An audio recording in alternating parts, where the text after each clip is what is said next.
goals of supplemental national security legislation are pretty straightforward. We need to restore security and order at our southern border. We need to help the fights against authoritarian aggression in Europe. We need to invest seriously in competition with our top strategic adversary. And we need to stand side by side with Israel and other allies to impose real costs and restore real deterrence against Iran and its terrorist proxies.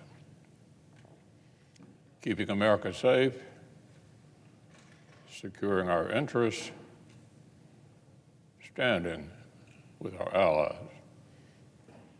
Its basic appeal to a fundamental governing responsibility. But unfortunately, it's especially evident in the Middle East that the Biden administration and some of our colleagues here in Congress have yet to muster the resolve and clarity to fulfill this responsibility. 3.5 months after Iran-backed terrorists slaughtered 1,200 Israelis on October the 7th, the resolve among some Washington Democrats to help our ally fight back seems to be flagging. I've said repeatedly that Israel deserves the time, space, and support it needs to restore its security. But increasingly, the administration and some of our colleagues have expressed a different sentiment, that America deserves the final say in how Israel conducts its defense. Just consider the renewed fixation with rushing to a two-state solution. First, why would any of us think it's a good idea to reward Hamas and the Palestinians who rejoiced on October 7th with a state? Who, I might ask, do our colleagues expect is ready to govern such a state? We know the answer is not Hamas. Every time those terrorists have faced a choice between improving the lives of Palestinians and taking the lives of Israelis, Hamas has chosen the latter. Billions upon billions of dollars in international aid, and yet the only thing Gaza's rulers appear to have chosen to invest in is lethal weapons and terror tunnels. Hamas certainly doesn't want a two-state solution. It wants to destroy Israel from the river to the sea. Palestinians have endured the raw opposition of their supposed leaders' corruption and terrorism for generations. Make no mistake, the most prominent alternative to Hamas is not substantially better than the darlings of Iran's terrorist network. Leaders of the Palestinian Authority, from Arafat to Abu Mazen, have rejected every chance at an agreement to live in peace. The PA is also relentlessly and thoroughly corrupt. Their officials may skim off the top to line their own pockets rather than line terrorist tunnels will concrete like Hamas. But the result for average Palestinians is not dissimilar.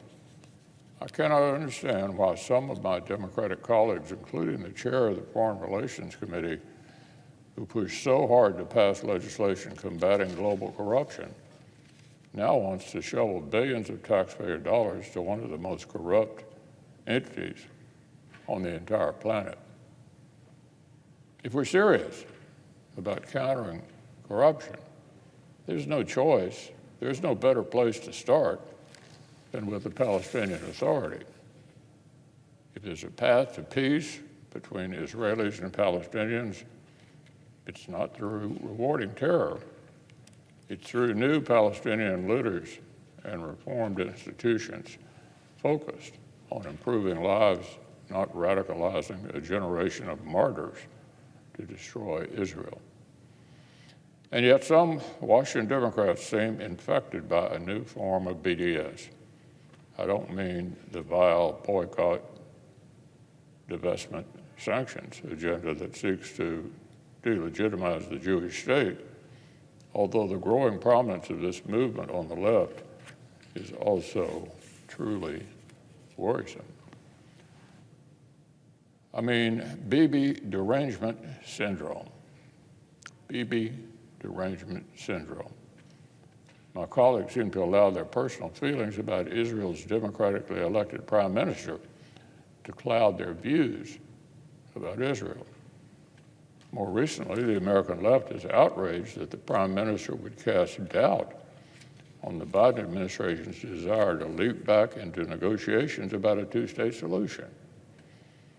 Perhaps they should listen to Israel's president, Isaac Herzog, a long-standing leader of the Israeli left.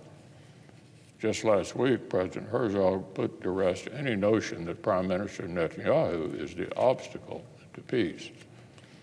No Israeli in his right mind, he said, is focused on peace negotiations.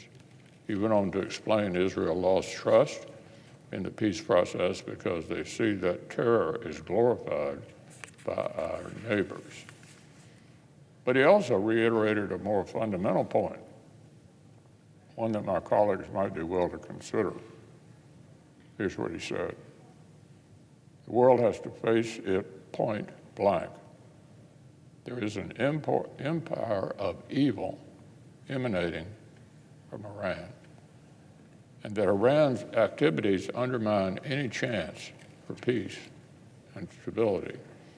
If we're serious about giving peace any hope of success, America must continue to stand with our ally Israel as it removes Hamas terrorists from any calculus of Palestinians' future.